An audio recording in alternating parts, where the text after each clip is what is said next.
Through the ghoul-guarded gateways of slumber, past the wan-mooned abysses of night, I have lived all my lives without number.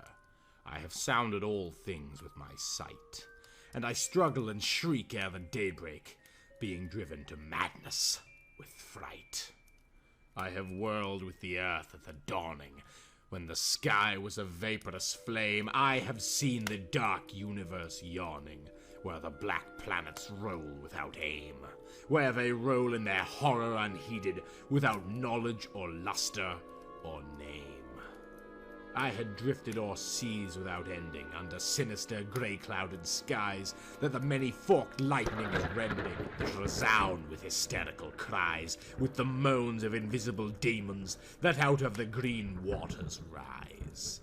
I have plunged like a deer through the arches of the hoary primordial grove, where the oaks feel the presence that marches and stalks on where no spirit dares rove, and I flee from a thing that surrounds me and leers through dead branches above.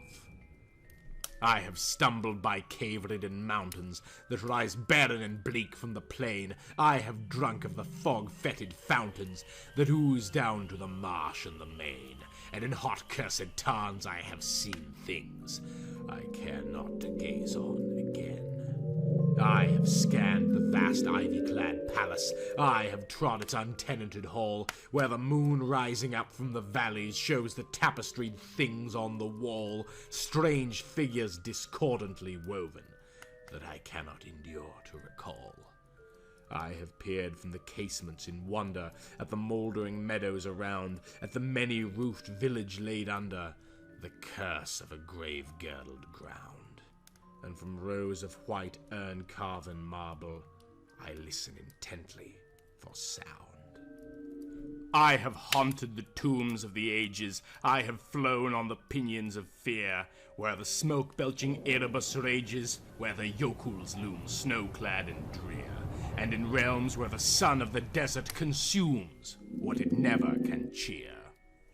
I was old when the pharaohs first mounted the jewel-decked throne by the Nile. I was old in those epochs uncounted, when I, and I only, was vile, and man, yet untainted and happy, dwelt in bliss on the far Arctic isle. Oh, great was the sin of my spirit, and great is the reach of its doom. Not the pity of heaven can chill it, nor can respite be found in the tomb. Down the infinite aeons come beating the wings of unmerciful gloom. Through the ghoul-guarded gateways of slumber, past the wan-mooned abysses of night, I have lived all my lives without number. I have sounded all things with my sight, and I struggle and shriek ere the daybreak, being driven to madness with fright.